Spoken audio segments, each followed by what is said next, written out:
Hey everybody, welcome to the stream. I'm calling it Q&A Wednesday. I know we did a Q&A last week, and I was actually going to do something in the studio with recording and stuff today, but a combination of not being ready, and also last week's stream was kind of a lot. There were a lot of people in here asking questions. I wasn't actually able to get to all the answers. It was just too much, and I didn't have Kit here helping me curate the questions. So I thought, well, let me just try it again. Maybe I can get to all the questions today. So that's what we're going to do. Oh, I see some people on here. I see Ryan Pitchfork Ford's on here. And I see some other people I recognize. So anyway, for those who don't know, I am Billy Hume. I am a music producer, mixer. I've been doing it forever. I've done everything from rap music to rock to country to bluegrass. Been doing it a really long time, so I kind of know a few things about recording and production and music. So if anybody has any questions about the studio, that's what I'm here for. I'm going to be here 1 hour. Your chance for me to answer some questions. And if I don't get any questions, if nobody asks any questions, I may just start ranting about something. I've actually got a rant that I've been wanting to make. I threatened to do the rant last week, but there were so many questions I actually couldn't get to the rant. But it's still, that rant is still in my head. So if nobody asks any questions, I'm going to be ranting over here. In the meantime, while you're thinking about your questions, any questions you want to ask, I'm going to show you a short clip from last weekend. The band that I've been playing guitar in, the Tokyo Teens, we went to Kentucky for the Dark Castle Music Festival, and we played, and I made a short reel. I thought I'd just show that for a second here before we get to any questions. So yeah, let's go over to the DAW here. We just did our longest road trip yet, going to Louisville, Kentucky's Dark Castle Gothic Music Fest.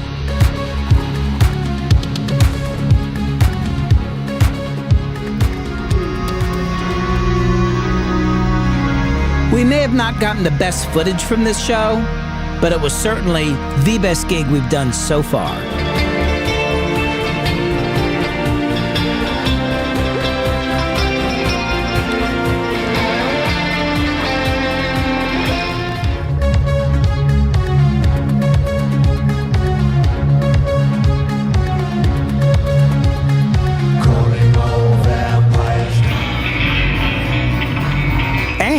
I liked every single act that I saw.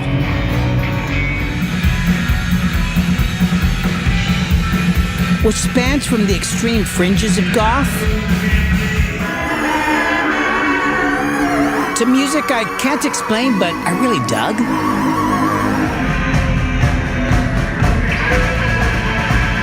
To bands that just know how to rock out.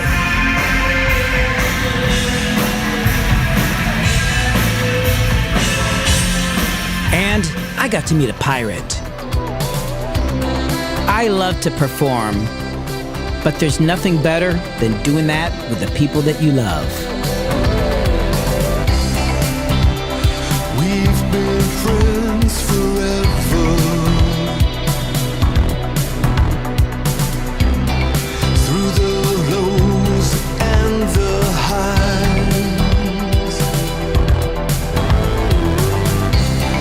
Funny how you never noticed what was written in my eyes.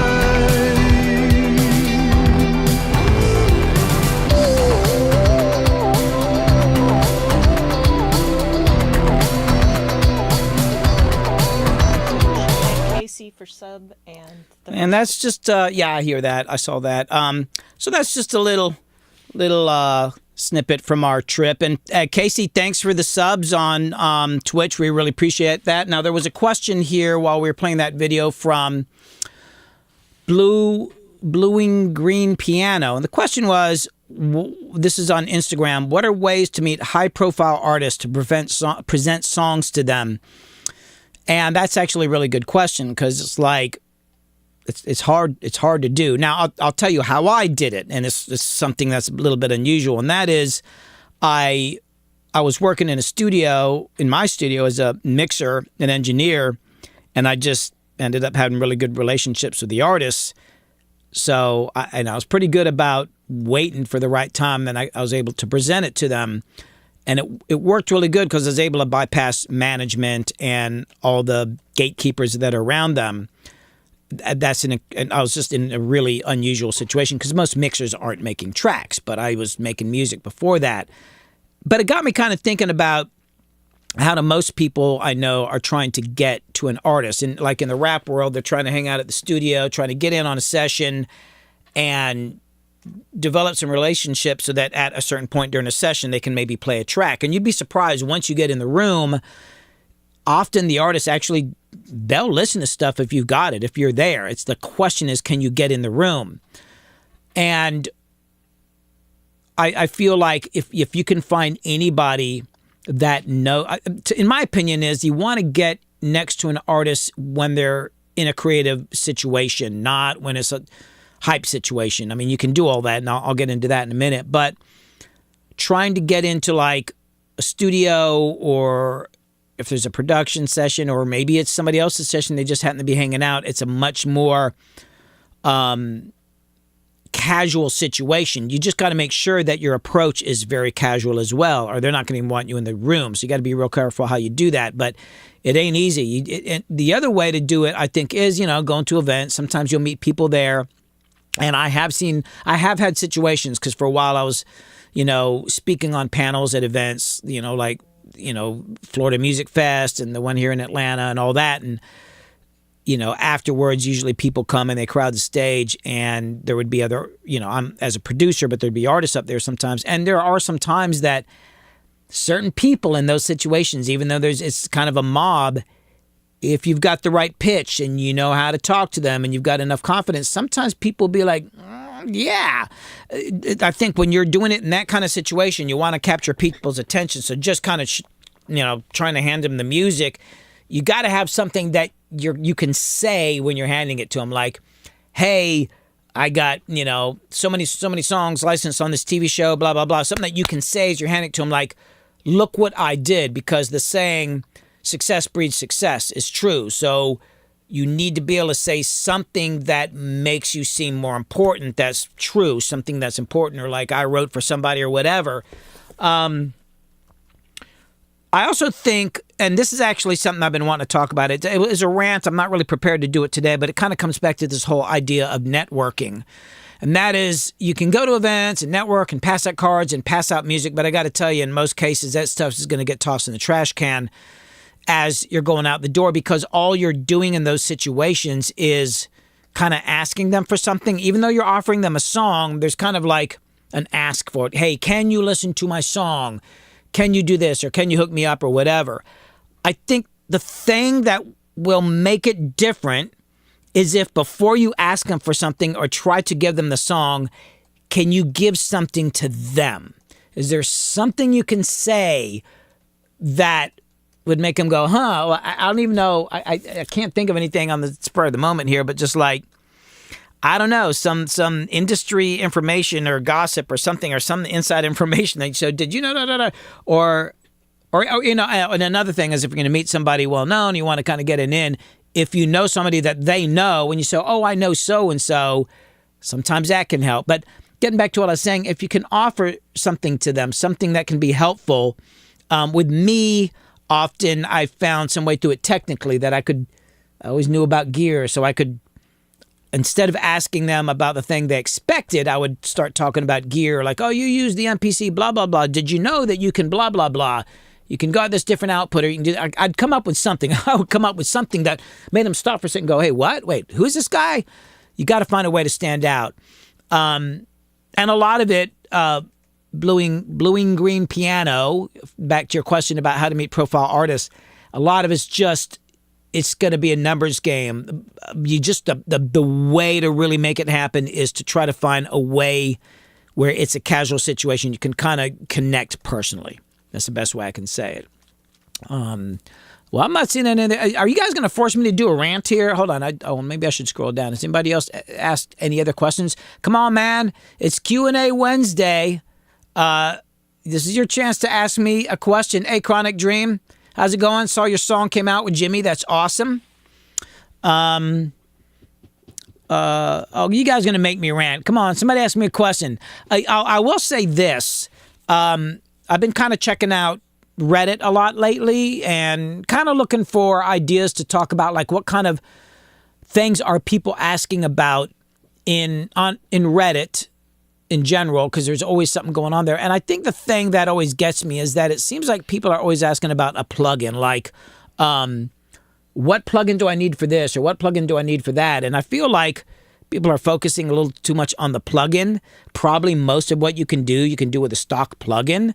They need to kind of look back and think about other things that are happening before a plugin even comes into it, like your arrangement, your performance, and all that. And that's kind of a pet peeve. I probably just actually need to make a video about it, and because some of the questions just seem kind of goofy, and people get obsessed with the vocal chain. I saw something that was like Post Malone's vocal chain. I'm like, okay, I assure you that might be what his vocal chain is, but I'll bet you could get him in the studio and put him on a completely different mic, a different mic pre, and a different compressor, and guess what? He's going to still sound like Post Malone. You know, it's kind of cool to check that stuff out, but looking at somebody's vocal chain isn't necessarily going to help you. What sounds great for somebody might sound terrible on you. So kind of be thinking more about the music and the things that you're creating. Okay, Alex over on YouTube. Last Q&A, you quickly mentioned that you'll probably have to do some work for free, to build your career. How can you determine what's going to be worth it? That's a great question. And do you have a tip on not being taken advantage of? Woo, that's a tricky question. Okay, so that actually, and I mentioned that, and I meant to actually go further into it. I did, for me, I did free work for years. I was getting paid, but sometimes you'd meet a band and like, oh, this band's kind of happening. And, if I do some work for them, people will hear it and all that. And a lot of it didn't work out so well. And I finally figured out is because if you're going to do free work, what is the point of it? But well, first off, on the beginning, at the very beginning, doing the free work helps you build up a portfolio. Okay. Make sure you're doing it with some people that are actually, that you can do a good job on, like they're actually really good, so you don't have to work so hard to make it good. So doing that is a good thing, regardless of what else happens. So you've got 5 different projects that you can play for people. Look what I did, and kill it beyond what the band wants or the artist wants. If you're going to do that stuff, even if they don't want you to do anything, after they're gone, keep working on it so it's good for you. This is not for release to public. Make it so good so that when you have clients over, you want to send somebody to your like SoundCloud or whatever, you can go, here's 5 songs I did and you nailed it. That's the number one thing. Once you get beyond that, here's the key for doing free work. You need to make sure that you're doing it for people who are out pushing their stuff. And the best example I have is Bone Crusher. I met Bone Crusher in 1997, and it was a project that we had done, which I've got to make a video about it. I'm kind of touching it on this next YouTube video I got coming out, hopefully next week. Kind of touch on the subject a little bit, but there was a project I did called Full Contact Sports, and it was a compilation record of hip-hop and rap artists in Atlanta right when I started getting into it. And the album didn't really do that well, but it got around town. But Bone, I was just like, man, that dude is just cool. I just kind of really liked him a lot, but I could tell like he's just such a character, and he's always out doing things and pushing stuff. And plus, I just kind of wanted to hang out with him, so I said, "Hey, man, you want to work on some songs?" He didn't have any money. I would have to sometimes, give him $10 to buy groceries for his family. It was tough times back then, and but what ended up happening, besides the fact that he'd call me all the time, God, I think I must have done 50 free songs for the dude. Oh my God! But here's what would happen: every song that I did, he would instantly take out and go play for everybody, which is I would never let him walk out without a really good rough mix, because he would go play a shitty rough mix too. So it's like, I'm going to kill this rough mix, even if he has to wait 2 or 3 more hours, and he's complaining like, I got to go. I'm like, no, I'm getting it right. He ended up being my advertisement. And that's the key to doing free work. Like if you're going to do something for free, once you have a portfolio, it ain't going to do you any good if they're not out pushing it. So Bone was like taking it to the radio station. He'd have some way, this is back in the day, where you could do this sort of thing, where he'd like might get out of the studio at 11 at night, and by 12:30 or 1 in the morning, he had that rough mix of mine playing on the local radio because he would find some way to talk himself past the security guard, and because he's a pretty charming guy, and up there chatting up the DJ, and the DJ would play the song. And then, oh, who mixed that? Where'd you do? Oh, Billy Hume did this, or he'd go and if it was more of a dance song, he'd take you to the club and get the DJ to play it. So that's the thing. If you're going to do the free work, go and make sure it's with somebody who's going to push it. The one thing I'll say as a warning, and this is not true in Bones cases, but most cases, if you do work for free for somebody, you're never going to be able to get them to pay for it. Even if they have a hit song and have money, they're always going to expect you to do it for free or for really cheap. Bone was cool. He paid and was always great about that. But I had other people I did that for, and it did help my career. But once they had hits, they kept expecting me to do it for free. So just a warning there. Are there any other questions here? Chronic Dream, a statement. Okay, this is over on YouTube. A statement more than a question. If someone big in the industry invites you to a party and then asks you to sign something so you can't talk about the party, don't go to the party? No parties with NDAs. I mean, I know what you're referring to here, Diddy. I mean, I might sign it, but if I saw something weird, I might go ahead and leave. I mean, it's kind of weird. I never heard of anybody doing that, but I guess it would be like maybe you overheard a conversation. There could be a reason for it. Having a weird orgy or something like that. I would just leave because God knows. I don't know. I've been to a few parties. Nobody ever asked me to do that. It'd be kind of weird. Yeah, I don't know. Diddy party. That'd be strange. Let's see. Come on, man. Yeah. This is Q&A. Come on, people. Is my mic on, by the way? We didn't test. Yeah, your mic's on. Okay. Hi, Billy. Do you prefer bass reflex monitors or sealed box monitors? Oh, you mean like ported cabinets? I think that's what that means. That's yeah, Pacifico I'm an Studio expert. K over on Instagram. Oh, I didn't see that question. Oh, okay. Bass reflex monitor. Wow. Damn it. He asked a question I don't know how to answer. Thanks a lot, Pacifico Studio K. Could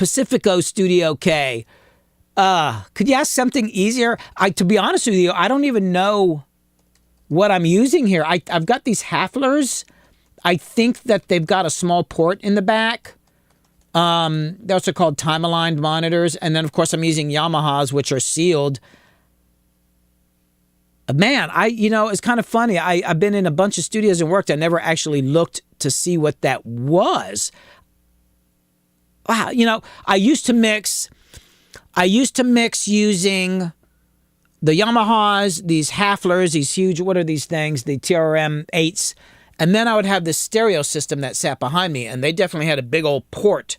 They had a port on the back, and I liked those. They weren't sealed because I could put my hand behind that port and feel the air when the kick hit, or the 808, and I'd been using it for so long, I could actually tell by the puff of air, kind of like, oh, that puff isn't right. I hadn't even thought about that in years.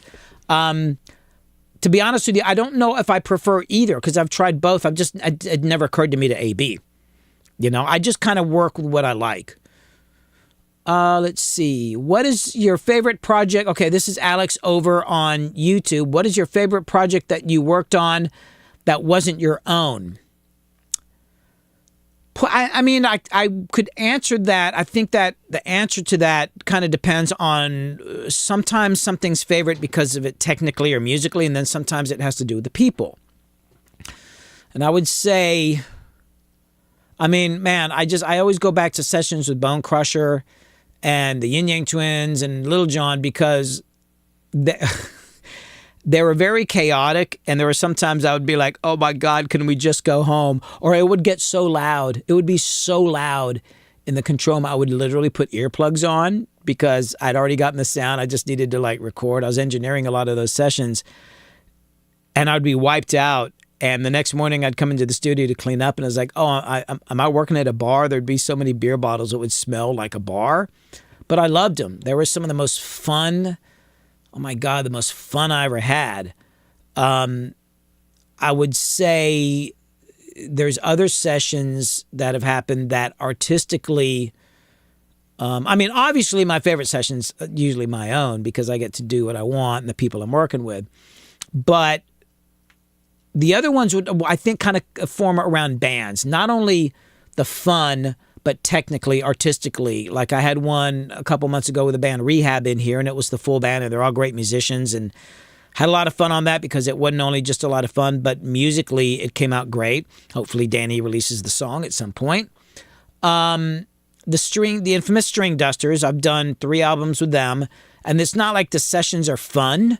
They're hard work and they're very driven guys, but musically the attention to detail and the pressure to like really nail the miking, and usually I'm working in studios with the best gear and the best mic and tons of mic selections like ribbons and, you know, small diaphragm condensers, large diaphragm condensers, just everything.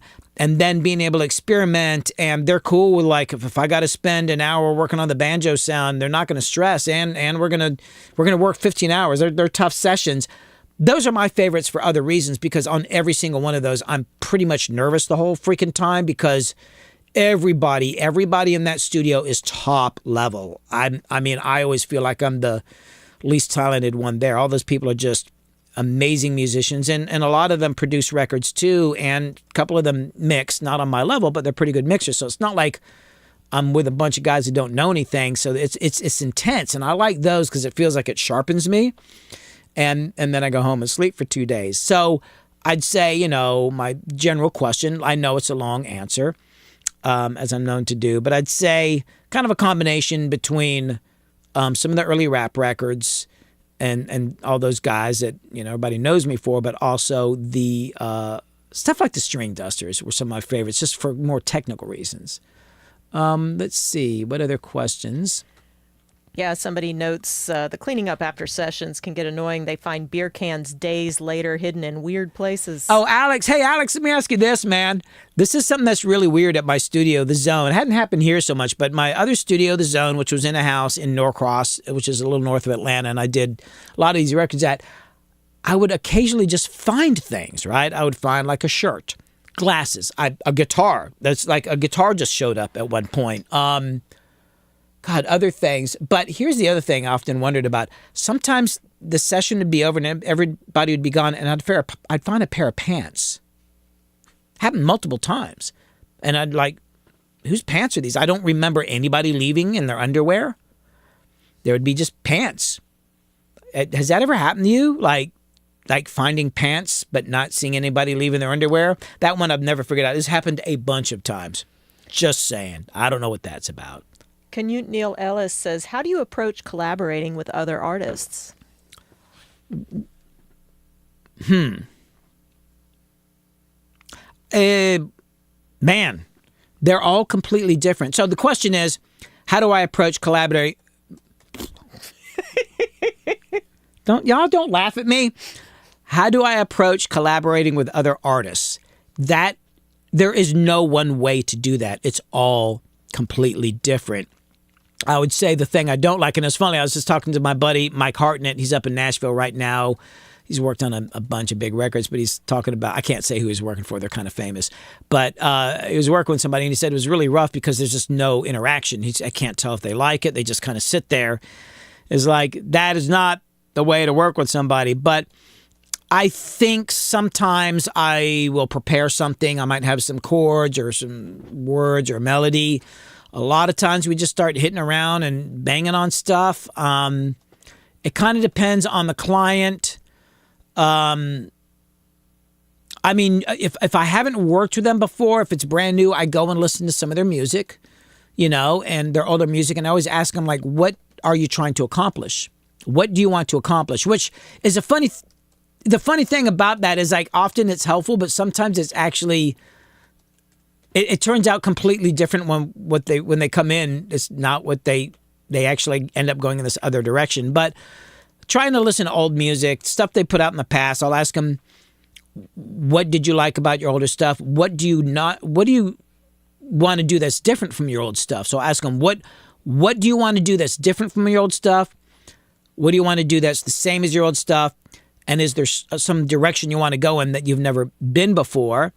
The main thing is I try to be really prepared, technically speaking, having a couple vocal mics ready at any moment. My guitar is already hooked up. I can just, arm a track and I already know the input and it's ready to go. Because for me, the collaboration thing, the last thing I want to do is have anything technical get in the way and slow it down. I just want it to be like really a really great flow. And then also kind of what's the vibe in the studio? Like some people like to have other people there, so it's kind of a party. Some people want to kind of be alone, just you and them. Do we need to stop and have a couple shots or take a little toke or something like that? That's a legit question. Some people think that that's not cool. And I always let people know, hey man, if you need to drink a beer, take a shot, smoke something, totally cool with it. You just do what you do, man, because I want them to feel like they're at home.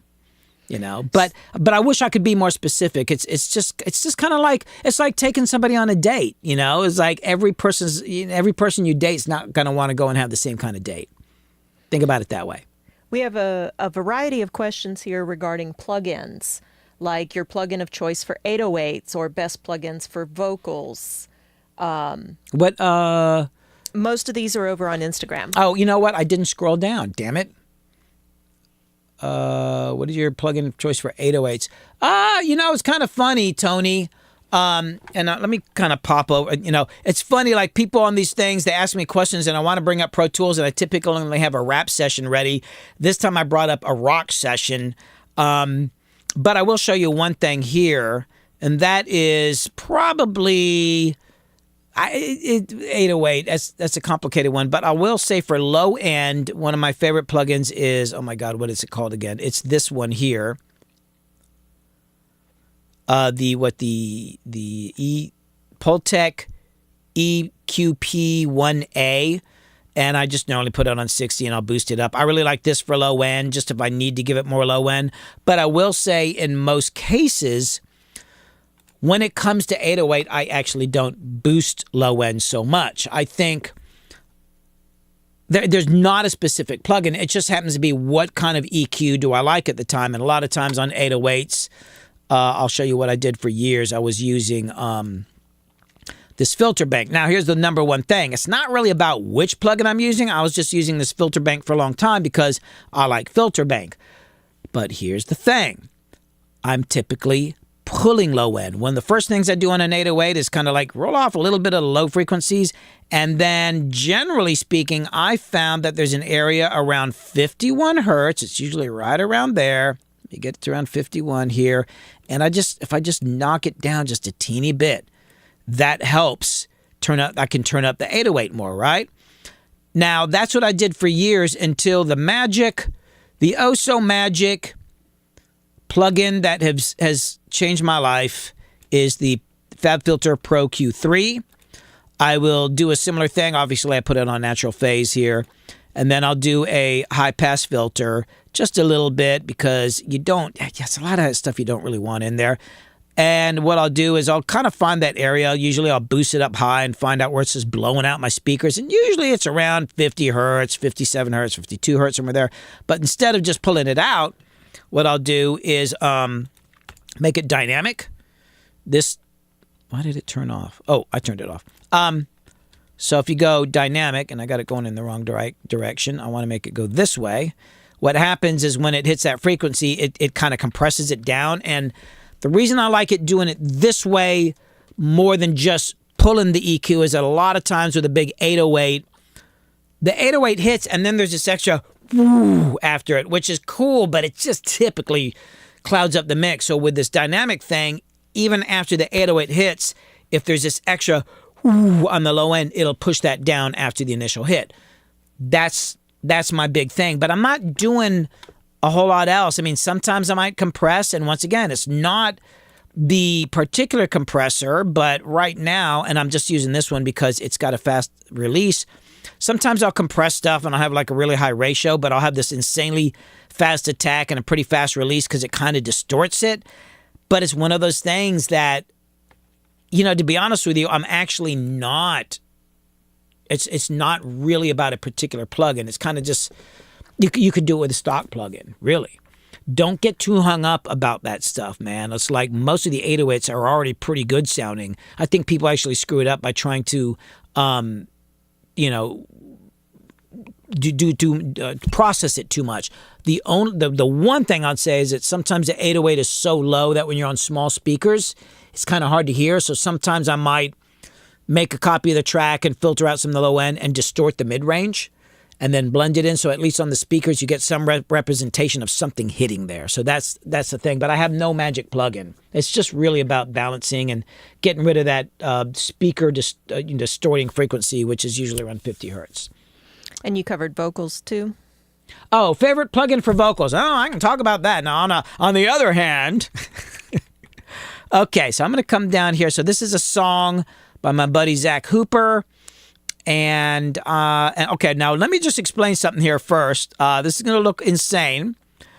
There's a long story about this song and why it's like this, but basically, I've re-recorded and remixed this song 3 times. It's a combination of our strange work process, and then at some point there was going to be another singer on it with a really high-profile artist and all that. And it was just like, but the vocals are on 3 different tracks, right? So just ignore this right here. Here's my look at this.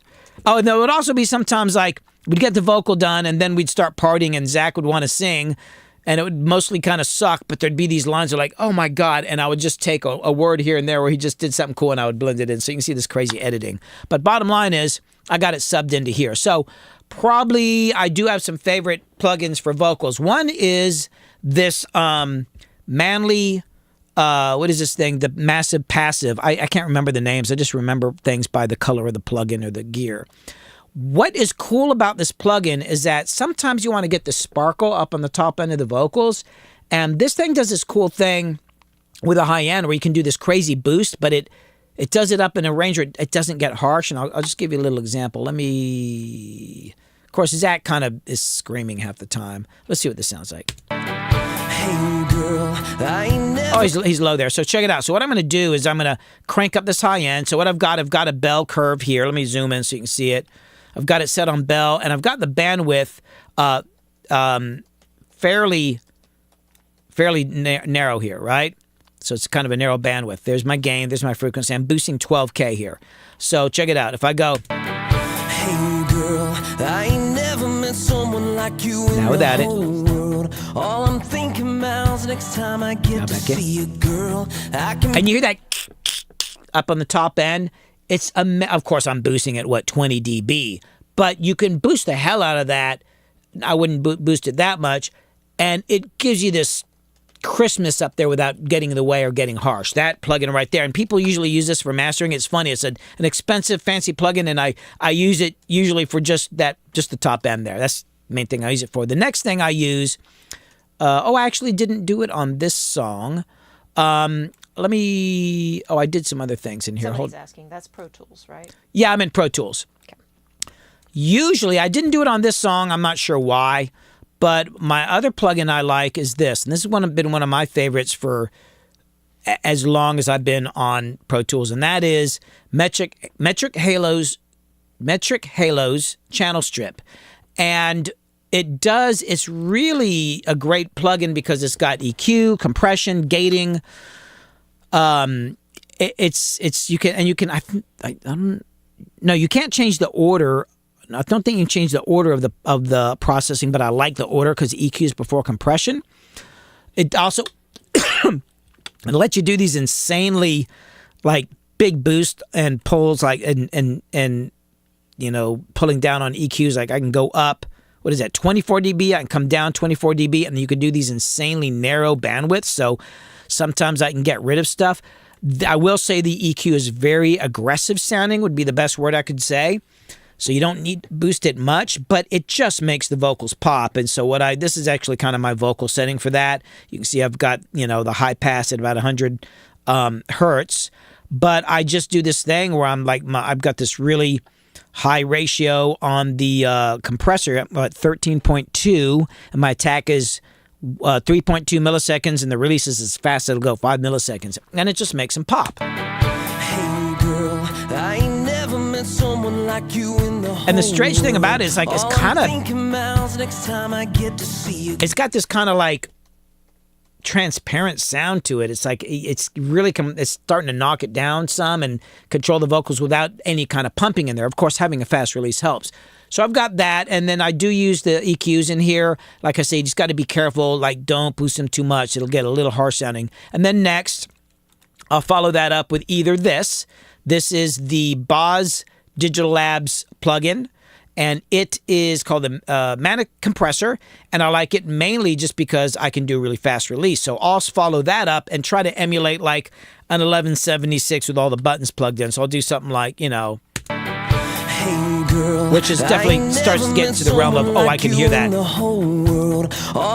So you can get those like those as attacks. Or if I don't like the sound of that one, I'll grab either the Waves CLA, and I mainly use this for vocals. I'll hit the all button and, you know, do the whole, you know, rock me vocal setting, or I'll use the Bluey if I need more, you know, aggressive, you know, a sounding vocal, or I want it to actually boost the upper mid-range. So, hey girl, I ain't never met someone like. Or you could use one of the Universal Audio ones, which is down here. I just got all these recently. They gave these to me recently, and I'm just starting to experiment with them. So let's see. I think, what is the one I liked? I think it was this one, and I forget you can emulate the all buttons down thing. You got to go hold down Shift or something. Oh, yeah, you hold down Shift and put them in and just do the same thing. So I'm a big fan of those. So those are my favorite vocal plugins right there. So from Calcutta, India, we have a question. Are you also recording or bouncing down to tape? No, I'm not really bouncing down to tape. I know I have a lot of tape machines in here. I've got my reel-to-reel 2-track. I've got my 4-track in the other room. I got a 16-track here. I am using the reel-to-reel as a tape echo. My 16-track needs work. I actually am going to do some sessions on the machine. And I did one, and it was cool, but I actually was talking to somebody this morning about that. But no, I'm not bouncing down to tape. I'm going to be honest with you. I like a lot of things about tape. I like the tape compression. I worked in analog for years. I tend to really like digital. And maybe I don't struggle with it with a lot of people because I've got a lot of really nice mic pre's, and I guess maybe because of my experience, I'm doing certain things going in that kind of is, you know, basically I'm going through a lot of analog gear, and I'm compressing when I'm going in. I've got 3 distressors over here, and I hit them pretty hard, and that kind of is making up for the lack of tape compression. I did do, I got a YouTube video where I put drums onto the 16-track and recorded them back out, and I did like that a lot. But the machine needs some work, and it will be something I will do in the future, but it's not part of my regular process. Pacifico Studio K also wonders, do you use headphones to mix? No, not right now. I probably should. I bet if I just reached out to a company, I could probably get into. The ones I want are really expensive. Maybe if I hit them up, they'll, you know what? Now I'm on the live stream, I could have them on. Not that anybody would hear anything. I should, hey, write a note down, like hit up these headphone companies. But no, I'll sometimes check it. If I had the right pair, I probably would. I've never had to because I've always had, you know, a studio in my house, and where I live now, I'm out in the country. Like I'm not going to bother anybody. But no, I want to check out some of the headphones because it could be kind of cool, and it would also give me the ability to go out and work away from home. But no, I don't do it. I've always done it on speakers, and I'm using the same speakers that I've been using for like 30 years now, in the same exact configuration. Like literally they're measured, same distance and everything from my old studio. So I've just gotten really used to that. A couple of questions from a couple of different people. I already ascertained that you're working in Pro Tools for the DAW today, but what other DAWs do you use? What's your least favorite? Those are the questions. I love Ableton. I love it. I've got Pro Tools open right now just because that's the song I put it in there. I pulled up. Pro Tools is great for like bands. You know, when a client, if somebody's sending me files to mix and if it's just the stems, I'm going to put it in Pro Tools because it's more like, a professional mixing DAW. But Ableton is fun. And if I'm making a song from scratch and I'm making a track, I'm in Ableton all day. If I have not worked in Ableton for a couple weeks, I've been mixing, and then I get a chance to work in Ableton, it's like, oh yeah, it's like somebody just handed me my favorite toy. But and there's good things about both. I mean, there was a couple processes I couldn't do in Ableton that I finally figured out. It took me a long time, but those are my main. I've been doing some of my. I do private tutoring for people where I will teach people how to mix on their rig. So I've got a client that comes over and he brings me. It's in Cubase. I think it's Cubase that we're using, which has some amazing features on it, but some of the routing sucks. I had to learn how to use it so I could teach him some stuff, just how to work on his rig. I've worked in Logic quite a bit, and I know my way around that one pretty good. It's got some issues with it, but I will say Logic sounds great, and the built-in plugins are fantastic. You could get into Logic and not necessarily have to buy a bunch of extra plugins, third-party plugins. There's also this thing a lot of people don't realize. If you're okay, so there's this plugin called, I think it's called the Silver Compressor, and I actually showed a client how to do this. As you're pulling up a plugin, I think you got to hold down Option or Command or something like that, and you'll get this extra window that'll say Legacy Plugins, and there's this compressor in there. It's not a regular plugin, but you can get to it. It's called the Silver Compressor, and it's like 2 knobs, and to me, it's the best compressor they've ever made. Just saying. Okay.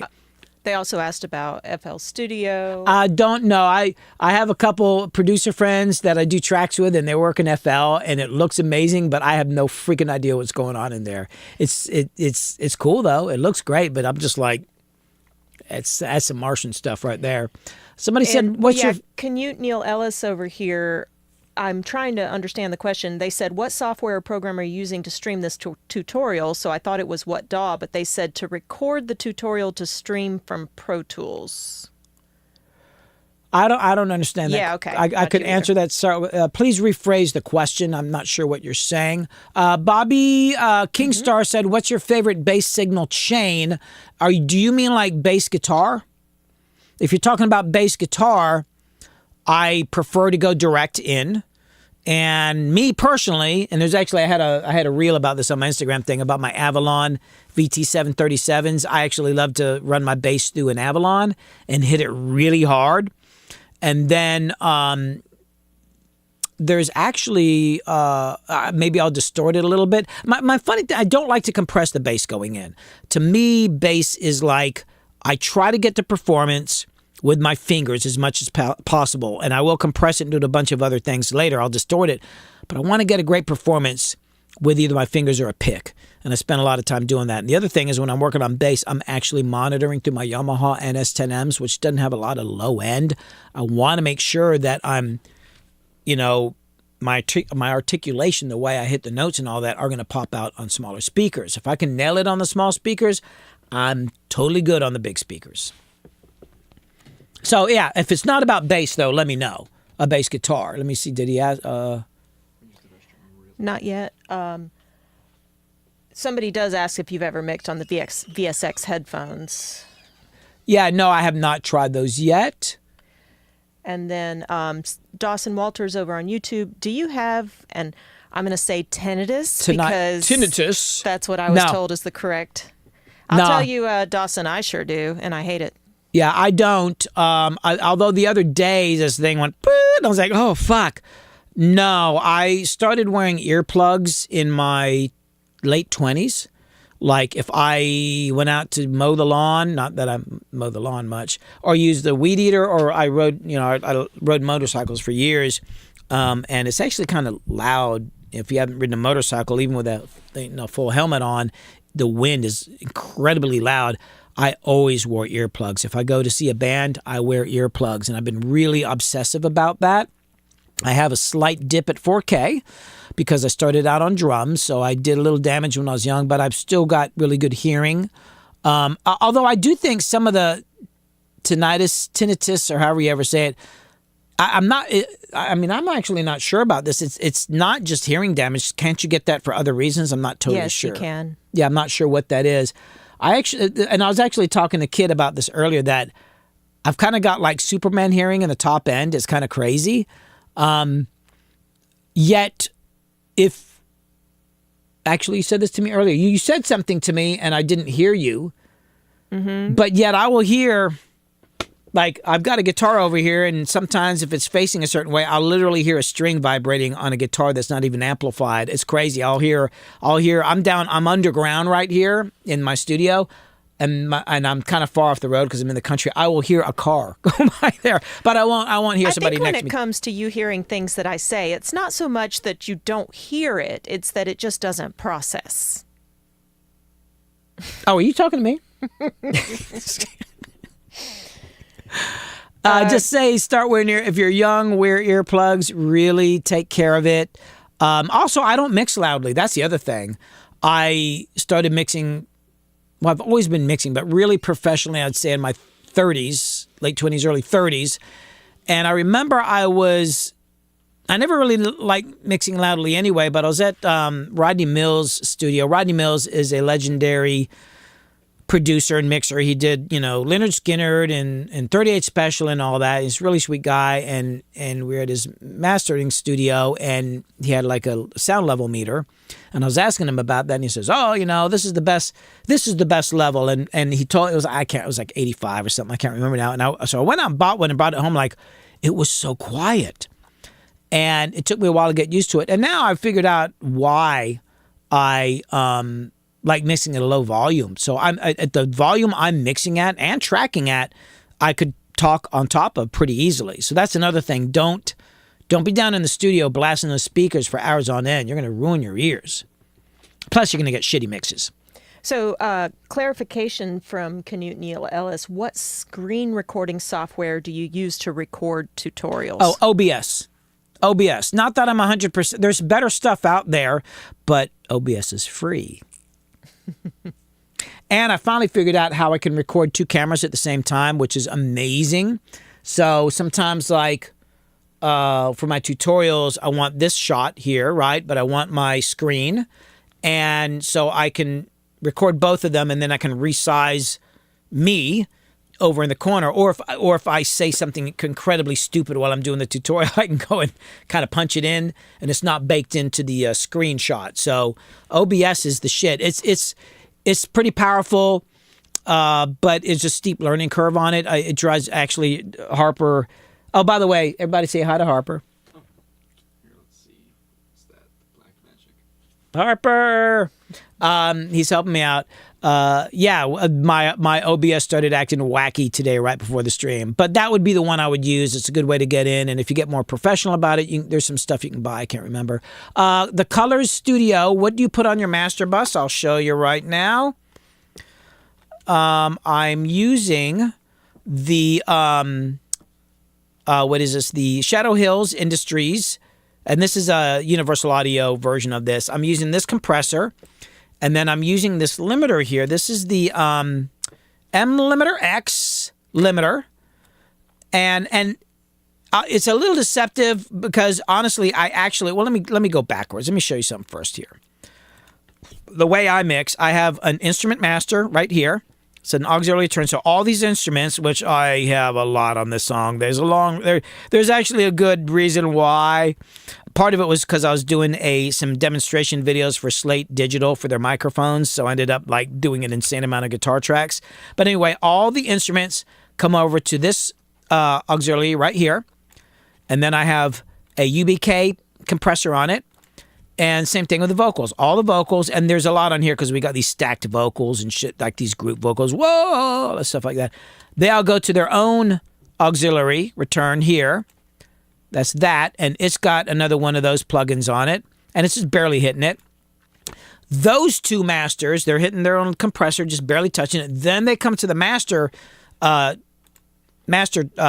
here, and then on that, I've got the Shadow Hills, followed by this limiter. And I'm not hitting either of them that hard. Like, let me go to the third chorus, which is the loudest one. So like here, well, not that section. with all the luck in that whole town. Even if we lose, I mean, and you can see right here, and on this one, I'm doing that thing where I'm using, on the Shadow Hills, both the optical compressor and the discrete. So on the optical, I'm hitting what? with all the luck in Not quite a dB of compression. On the discrete, maybe a little bit more. Because I've already done so much stuff on the tracks. I'm just trying to, like, you know, quote unquote glue it. And then over here on the limiter, what am I hitting? I'm hitting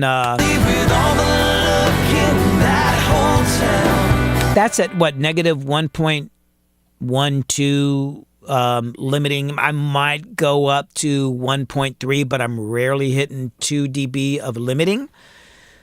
And that, to me, in my opinion, that's how it should be. I feel like when people are trying to do too much on the master bus, they should be maybe spending more time working on the individual tracks. Are you using any outboard gear in mixdown? No, not really. Now, if somebody sends me something and it really needs some work, and usually it's in the vocals, I'll often shoot the vocals out to the distressors. I've got 3 of them here. I love the distressors for vocals. But since I got the I got these universal audio plugins recently, and they sent me, I pulled this up. This is their version of the distressor, and I was like, ooh, it's actually pretty good. I mean, I don't think it's as good as the outboard one, but man, like, you know, my normal vocal compression is like this. So it's like my attack's around 6.5 or so, and the release is around 3, and then I'm going to hit compression up to around 10 dB or something like that. This thing's pretty good, but if I am going to use any outboard gear, it's probably going to be a distressor compressor. I'm trying to think other situations I might do it. But no, I mean, I don't know. I can usually figure it out with the plugins. Do you utilize analog stereo groups or buses while tracking? If so, do you ever use them for any techniques outside of parallel compression or submixing? That's on Instagram. Instagram, yeah. Do I utilize analog stereo groups or buses while tracking? Okay, well, hey, Harper, let's go to this overhead shot. I think I got it set up here. So this is my Soundcraft Ghost console. When you're saying groups, now on this board, this is a group. I got 8 groups here. So I can take like some of these channels here. If I got 4 channels and I want them all to be on one group, I can send them to either a stereo group or a mono group and then send that out to record. And these are +4 balanced lines. So yes, I will do that sometimes. But usually when I'm tracking, if I'm going to use like multiple mics on like maybe a guitar or drums or whatever, I'm going to want to keep them separate for the most part and then work with them more in the mix. I don't do any parallel compression during tracking. I usually save that for mixing, I think. I'm trying to think about that. I mean, there have been some times where maybe I had like something on the MPC or something like that, and I'm getting back into using my MPC where I'll do some crazy effect on it. But no, I normally do that in the DAW. Yeah, no, all the parallel compression stuff that's in mixing. That's in mixing for sure. So Roxymo notes, I hear about compressors and reverb a lot. Are there any other foundational effects that a total beginner should know about? I mean, just EQ. I think the main thing people get into, because in EQ, you put an EQ on something and it's kind of easy to hear what it does. It's also it's easy to start fooling yourself. You start boosting the high end and you turn it off and you're like, oh my God. You know, what I always suggest is, here's a good way if you want to learn about EQ. Drop like a song that you love, that you think sounds great, into your DAW, whether it's Pro Tools or Ableton, and put an EQ on it and just start sweeping crap around, right? Just like grab an EQ and pull it up here and pull it up here, and then pull it all the way down and then turn it on. An interesting thing would be to do, maybe I'll just try something here. Let me see if I can. I should also note, Billy, that we're getting close to the end here. Oh, shit. Have I been talking an hour? Mm-hmm. God dang. I always get carried away. Hold on. Let me just find something I can play real quick. I don't know if I have anything anybody would know. I've got some of my stuff on here. Let me just go to some of mine. I'll find something. Hold on, guys. I'm getting there. I want to show you the kind of the process. Let's see, what do I have here? Entropy. I don't know if I could. There's the thing with Kane. Stranger. I'll play. It's whatever. I'll just play this, just so you can see that what I'm talking about. So let's just pretend this is a famous song or something, right? I'm gonna make it big here. And whoop, where's it? Bump, bump, bump, bump. So you take an EQ. I'm just gonna use the stock one here. And what I did to learn about EQing is I would play a track. I don't know how loud this is gonna be. It's probably gonna be loud as shit.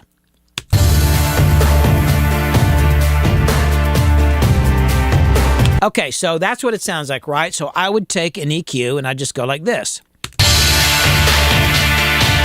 And then I'd turn it off. And then maybe I'd pull it all the way down and turn it on. And then back on. God, there's a bug flying in my face. And just sweeping it around and I would just, God dang it. There's something.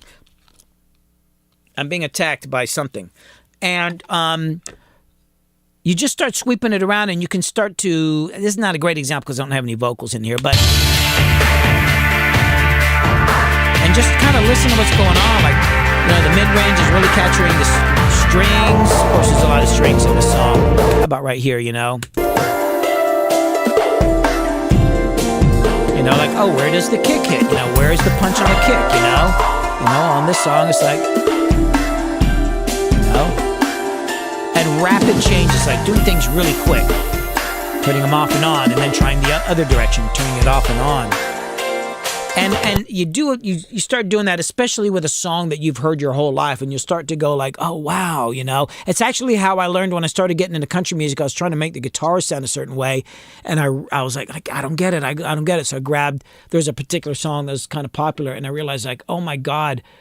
There's like a lot of 600K, like there's a lot of mid-range in the electrics, but a lot of 600K, which 600K is like down here. It's going to be like, whoops, hold on. Oh my God, let me get over to 600. So like right around here, it was crazy. Like how much of that frequency, and you can't really tell here because it's a different type of song, but how much of the electrics had shitloads of 600K, 800K on them. And it would seem obvious just from listening to it, but then I did that, and I was like, oh, and then after that, I was like, I'm just not used to hearing guitars boosted in that range until I got into country music. So that would be my answer. Just get the EQ, man, and just start screwing with it and moving it around, and you'll find some cool things, but it'll also kind of teach you where things are at. It's the best way to do it. Are we wrapping, or are we going to take... I'll go a little bit longer. Okay.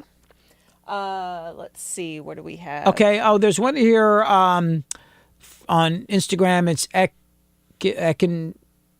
Oh my God. Why do you? Can y'all just use names like Bob? What now? E-Cinnamon. E-Cinnamon. Well, see, that's why you're here. E-Cinnamon. Thanks for your answer, Billy. If you have time, favorite sounding console input module. Obviously, a good Neve. Although I love SSLs. Input modules. I mean, I like the Cappies, the Cappy mic pre's, and I've got these Easy 1073s, But, like any kind of half-decent analog console can be pretty cool, and they're cheap, for certain things. But then again, it depends on what I'm doing. I love Neves, but I like APIs for drums.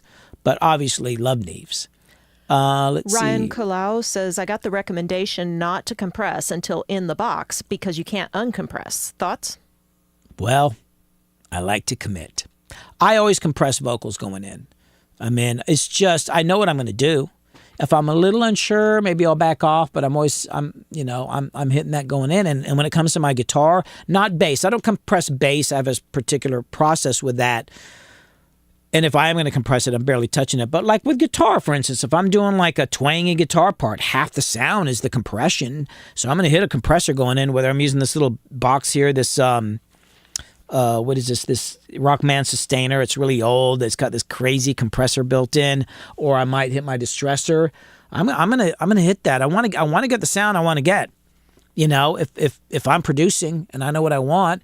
Now, yeah, if you hit the compressor and you can't uncompress it, that could be a problem. But for me, only if your damn release is too slow. Like my main thing, I think people's main mistake with the compressor is their damn release is too slow. Like, oh, it's killing the sound. It's like, well, you got a slow release. Get that, like, let it compress and then get the hell out of the way. So just use faster releases. But no, I always compress. I'll even put a little compression on live drums sometimes going in, not a bunch, maybe with a room mic. I know what I want, so I'm gonna hit that stuff. Somebody, okay, I don't know how. Tupple Butera says, do you use the Ghost? It says mic down. I'm wondering if it's mixed down. No, not anymore. I've got a longer video. But Crystal, can you put up the video for what is it all worth it? Or sure, yeah. Am I wasting my time?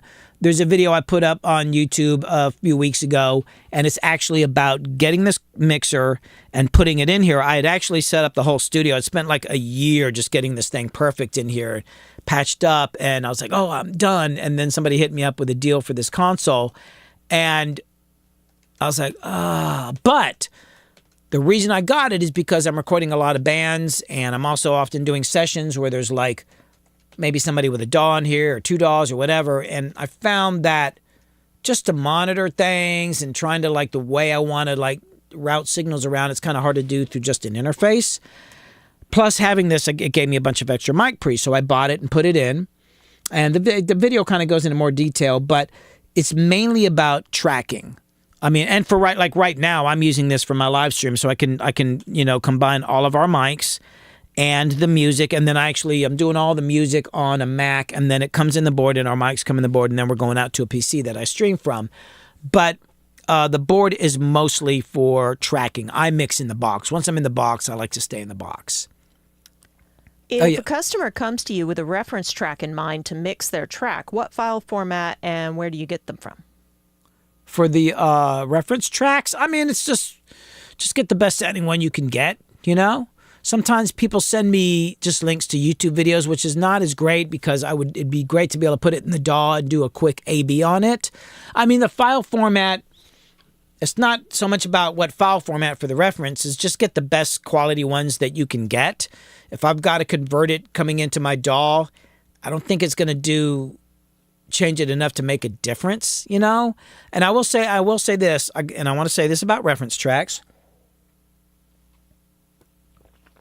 Sometimes somebody will come to me and they say, I like the way this track sounds on the low end. So you listen to the song, and it's like boom, like kick and bass, you know, boom, boom, boom, boom, boom, boom. But their song, the kick and bass is going boom, boom, boom, boom, boom, boom. You know, it's like, I can't make it sound like that. And the reason is because low end, when you hit a long note, the way bass works, bass travels, it's slow. It takes a while to kind of move. And in the room and sonically within the mix, it kind of develops. I don't know the right word for it, but it has a space, so it's going to sound bigger. A fast bass is never going to sound as big as a long bass. You know, boom, boom, boom. I don't care how much low end you add to it. It's never going to sound as big as something that's just going boom. So sometimes people come to me and they're like, I like this. And it's like, well, it's at a different tempo. It's a completely different kind of beat. I can kind of see what they're talking about, you know. Or maybe like there's a lot of keyboards in the mid-range, but their song, it's all guitars in the mid-range or something. So yeah, got to be careful with reference mixes, you know, like make sure it makes some sense. The tempo can make a huge difference on a reference track. If your track is fast and the reference track's a lot slower, I can kind of make some comparison, but it's never going to be the same because the speed of the parts can change the way the frequencies sound. I translated this one because it came in Portuguese, but Luis Huertas wonders, what plugin do you recommend for their Behringer plate? Wait, for their Behringer what? It says what plug, and again, I'm using Translator. So, what plugin do you recommend me for my Behringer plate? I don't. We still don't know. Yeah, I'm not Okay. sure what that means. I think a Behringer like an interface, but plate. I'm not really sure what that means. Let's see, Paul. Yeah, that was next. Spec of Paul. I'm not even gonna try to say your name. I'm terrible at this. But Billy, get me download it, and you can pull the audio off YouTube and put it in your DAW for referencing. Oh, I do. Oh, yeah. Okay, so he's talking about a plugin here. Actually, by the way, and I would like to. Let me just pull it up. Actually, here, Metric AB. So this is a great learning tool here, guys, and I use this sometimes. So so here I am on my master bus. I put this plugin here, Metric AB. So the way it works, and I don't know what to compare here to. So like, I can put a song in here. I go load file, and then man, you know what? I need to get some reference tracks for these live streams. So let's just say I want to compare it to something. You know where I could go? Oh God, where is it? Is it on? Oh my God, it's on a damn different hard drive. I'm getting my crap together for these live streams. I don't have anything good. Crit? No, not crit. I don't know what I have in here I could reference. I'll just pull up something. It's not going to make any sense because it's going to be something completely different here. Well, I'll use one of mine because I'm on Zach's song. Okay. It's going to not make any sense because our music is completely different. But let's just say, just to show you how it works, I would go, where's that song Poison at? Yeah, I'll just use this. So anyway, so if I hit this button here, the AB, when it's blue, it's the track I'm working on. I hit B, it's playing this other one. And there's this other thing I think I need to hit, I think it's sync or whatever. So if I go forward in the track, it goes forward in the reference track 2, I believe. God, my screen's too. I'm used to using 2 screens, but because of the stream and all that, I had to do this a little differently. Let me go up here. Oh, where am I at? Oh, here we go. Okay, so this is a great tool. So you could go like, here's the song I'm working on. And then I click this, and there's nothing there. Oh. Wait, why am I not hearing anything? Oh, man. I'm not doing something right here. Every time I pull up this plugin, was it not? Oh, maybe I don't need it on sync. Or maybe it's latch. I actually don't use this that much. All right, it's making a liar of me. All right, somebody tell me what I'm doing wrong here. Q or manual? I can't remember. Anyway, this damn plugin always confuses me. Do not judge this plugin by my inability to use it properly. I'm not doing something right here. But basically, you can set it up so I can play the song I'm working on. I don't know why it's not playing. I'm doing something dumb here. Hold on. Now this is pissing me off. Why is it not syncing up? Oh, you know what? I think I know what it is. I'm way down the timeline on here.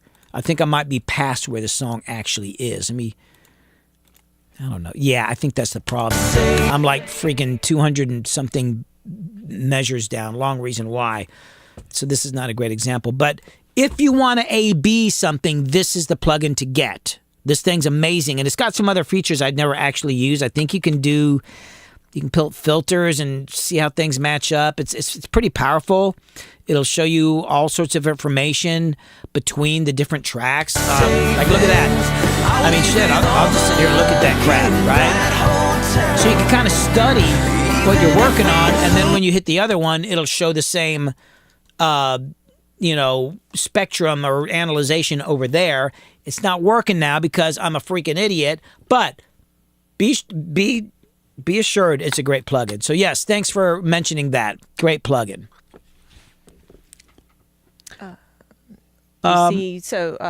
Color Studio notes, you can use the timeline to loop on reference. Oh, somebody give me somebody teach me a loop? Do I go to loop? Oh, hold on. See, I got to figure this out now. Here we are. Wait, I don't see loop on here. It said use the timeline. Use the timeline. Oh, do I just loop? See, now I got to figure this thing out, man. It's just ticking me off, man. Hold on, let me just loop the heavy section here. We could fly. Yeah, oh, there's Zach screaming into the microphone. You hear that distortion on the mic because he's got his mouth right up on the freaking microphone. I think it was an SM7B. It's like, dude, why are you eating the mic? But I like the performance. Listen to that. Hey, check this out. Listen to this. We could fly. We could. But hey, you know what? It was the best we could he did. I went with it. Anyway. We could fly. Yeah, I'm still not getting. It's not even playing the other track for some reason. I don't know. Oh.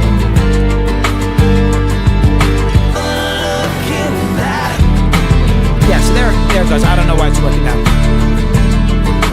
I'll be the on the thread, 'cause I'm with you. I mean, different songs, but yeah. I mean, you can look at all this stuff. You look at the stereo image. I don't know what the hell that means, but it looks cool. Mainly, I probably, I might be looking at the spectrum. Normally, I'm just looking at this. And check it out. You can load in what is this? You can load in 16 different songs into here, like your favorite tracks to use as a reference. So once you have this set up, boom, there's all your references right there. And this is one of the most powerful tools around. And you put it on your master bus after any other processing, like you put it after your limiters and compressors so that when it's playing back to references, it's not being compressed and all that. So great plugin. One of the best things I've ever gotten. Just to clarify real quick, because we've got a few more questions. The Color Studio says not on Pro Tools, on AB plugin. Oh, well, I made it work somehow. Yeah, I was looking for the timeline. Maybe I just needed to click on the time. Oh, you know what? I did click. Oh, look at that. That's why it worked. I mean, it said timeline, so I just clicked. That's the funny thing. Somebody told me this about the manual, the thing that you can read that teaches how things work. It's amazing. I just normally click on shit. But, yeah, there it goes. I think I figured this out before, but forgot.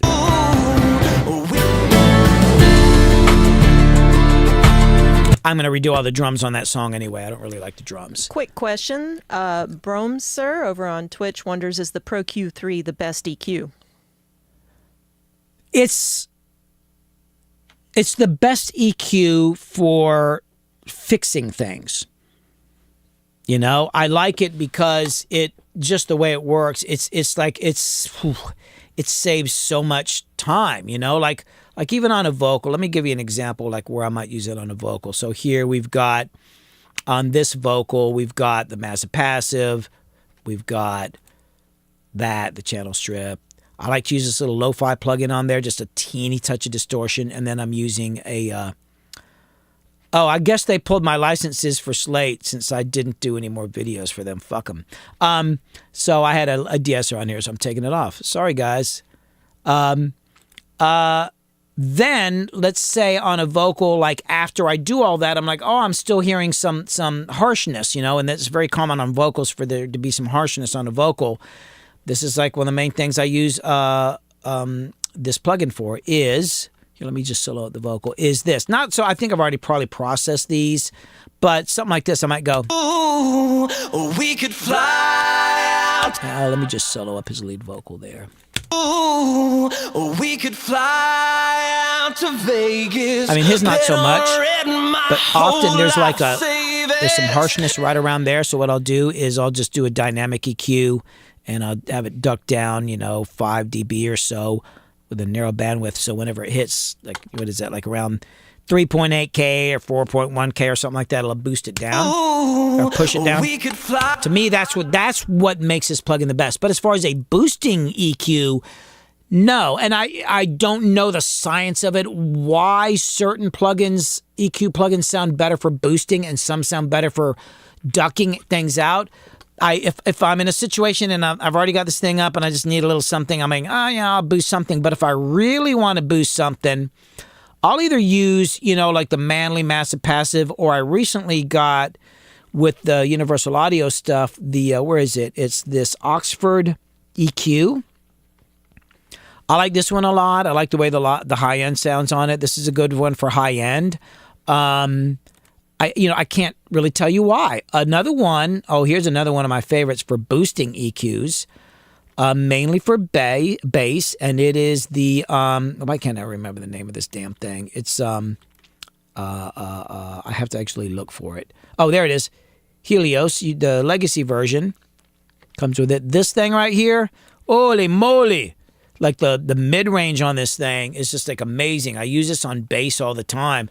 This is what I call a boosting EQ, and mainly for the mid-range. Although the high end, it's got a fixed like 10K high end on it at sweet and the low end. I don't know why. It's like it's just a shelving EQ, but if I boost a little bit of that 60 hertz on here, it sounds different than boosting 60 hertz on another EQ. Maybe it has to do with the shelf, the shape of the shelf, the Q on it. It's just got a sound on it. But the Pro Q3 is like my favorite for fixing things. And then I've got a variation of other plugins for boosting. But that's just, my experimenting with different plugins. So over on Instagram, Pacifico Studio K, do you ever use the Apogee PSX 100 for mixdown? What do you think about it? The Apogee, hold on, I don't see it. The Apogee PSX. Is this on 100. Instagram? It's on Instagram. Oh, I don't know what that is. Is that a plugin? That equipment. Let me look it up real quick. What is that? Hold on. I'm going to look it up. I've not heard of that. That is the Apogee PS, oh my God, SX 100. I mean, if it's an outboard piece of gear, no. No, what I'm using, and actually here, let's go ahead and use the Traveler here. I didn't set up a mic, damn it. I'm going to grab something. I'm going to say it first, and I'm going to run over here and grab this camera.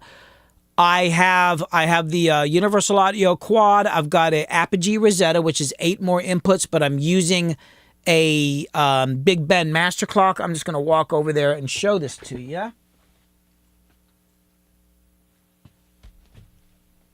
So here, let me put the mic this way.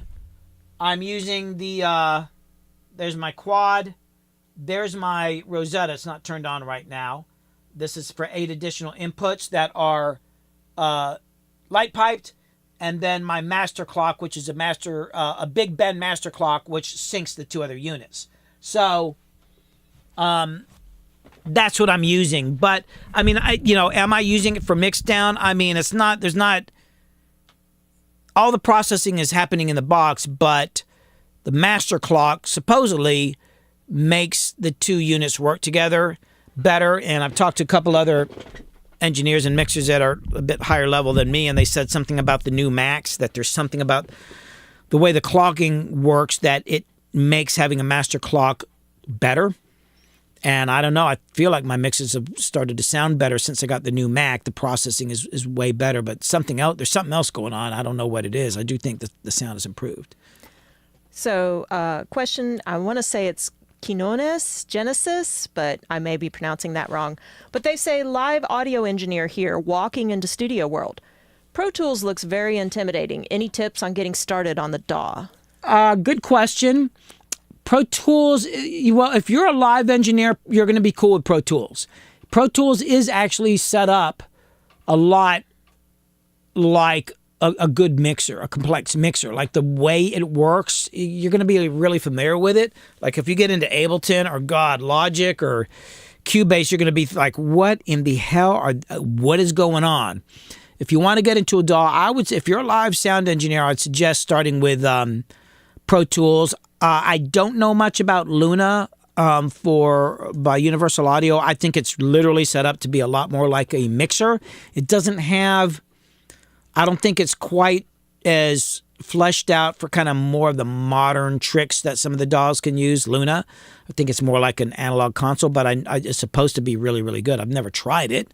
I think it's part of my package deal. I just have never pulled it up. But man, you'll be fine with Pro Tools. It's not as intimidating as you think.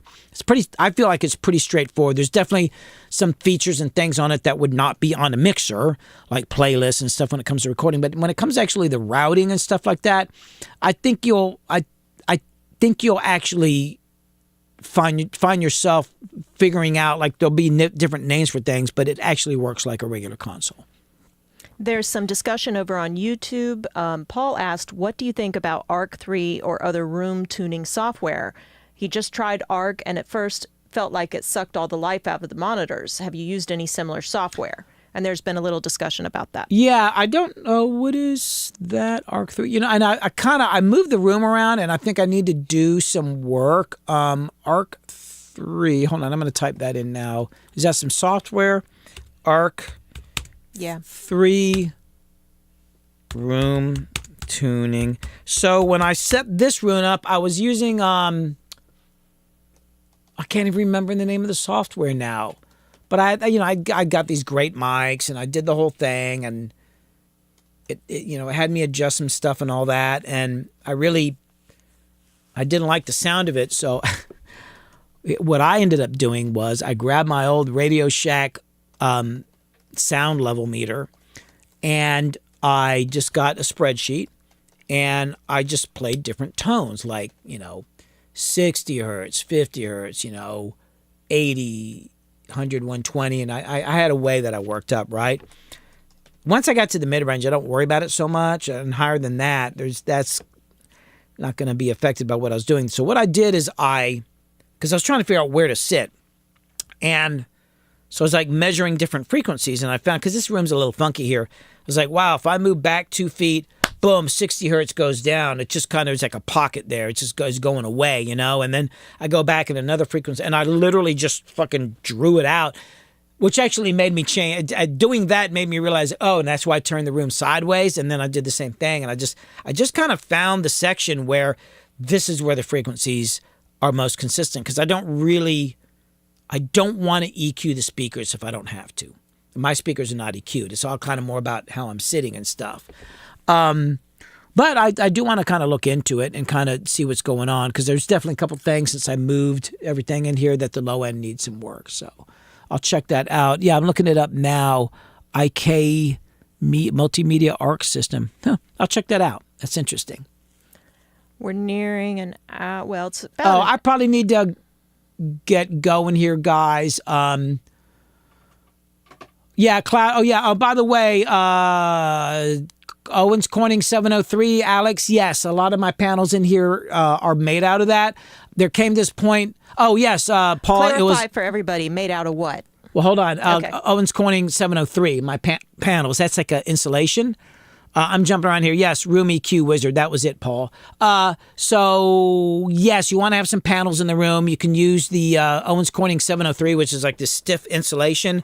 I will say this about panels. You'll get people and they'll get like a 1/2 inch or 1 inch, and they put it in the room like, oh, it's dead. It's like, dude, it's just knocking down the high frequencies. There's still some mid-range and lower frequencies bouncing around just as much as before. That stuff ain't doing anything. You need to get it kind of thick. But at a certain point, it was getting expensive.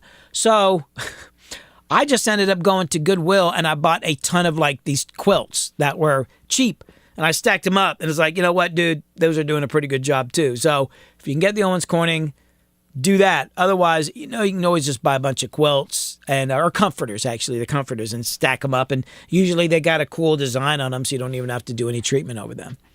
All right, I probably got to get going because I got to get back on a mix here. I probably didn't get to all the all the questions. One of the questions that was asked was whether you do private consultations. And so, guys, just letting you know, yes, Billy does do private consultations. They're absolutely tailored to what you need, whether it might be stuff about the music industry, whether you want to learn how to mix in a particular DAW, whether you want to work with him, get some tips on a mix that you're working on, all kinds of things. You can hit me up. I put my email address and Instagram. I'll do the other two in just a moment. It's kit.cat.hume, Hume, @gmail.com.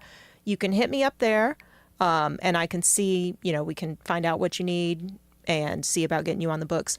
You can also go to Billy's Patreon, and I'll be putting those links up, and you can sign up just there. It's really easy. We'll hit you up each month, and you get a consultation each month, and that'll be a discounted rate.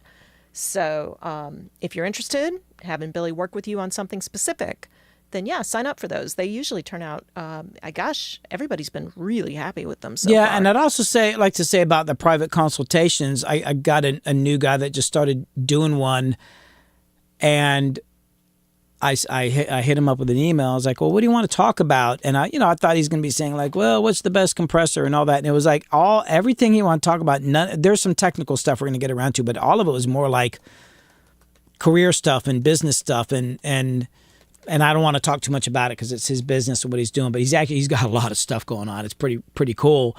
But it was like, oh, wow. And we ended up talking, and it was more about how to deal with certain situations and kind of like steering your career. And I've been through a lot, man. And I think I was able to help on a lot because I've been through a lot of stuff. And I was like, well, here's what I did, and this is what I wish I had done, or, whatever. And we talked for a while, and it was just about that. We're going to get to some technical stuff, but immediately what he wanted to talk about was more about kind of just career path and my experience having done all this stuff, because I've done everything from engineering, mixing, production. I've done a little bit of management, which I didn't really like. And I've worked in multiple genres, and I'm an artist. I had bands for years, and I'm starting to play out again, and I'm working on my album again. So I've kind of done all of it. So I've got a bit of a unique perspective. So it's not just about EQing. It can be whatever. And a lot of times when we get into this stuff, we end up talking about stuff besides just some plugins. So yeah, check out my Patreon or hit up Kit about some private consultations. We can talk about anything. We can even talk about, setting up your studio and how to make it more efficient and stuff like that. Whatever it is, that would be helpful to you. I'll point out too that on the Patreon, there's often PDFs, things like that you can download, and one of them is a very basic PDF about taking any space and turning it into a small studio. Yeah, I've got some stuff about building. I think I actually have a PDF there that kind of shows how I built some of my panels. So there's all sorts of stuff like that up there. So I'm going to get going. There was one, Rockwool works great. And there was one quick question I wanted to answer. Harry J. Stark, what do I think of Logic Pro? I talked about this a little bit earlier. I don't like it so much for the routing. It's a little weird, but it is a great DAW as far as the sound. I know people who use it. I don't personally like using it. There's just certain things about the workflow, but that's just me. But hey, man, you can get that thing and just use the stock plugins, and you're going to be good. That's a great sounding DAW. So anyway, I've got to jump to a mix here. Got to get some Tokyo Teen stuff done. Chronic Dream, yes, I did listen to the song. I thought it was really good. Keep it going. And that's it. I'm going to make some coffee and get on a mix. I'll be back next Wednesday, 3 p.m., Don't know what I'm going to do next week. I might be doing some recording. We'll see. This has been an awesome stream. I'm glad everybody came with questions. Sorry if I didn't get to all of them, but I'll be doing more of this. So, and please go to my YouTube and subscribe. I need as many subscribers as I can get, but there's a lot of videos up there about some of this stuff as well. So y'all take it easy and have a good day. I'll see you next Wednesday.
Take 1, take 2, take 3, take 4, take 5, take whatever.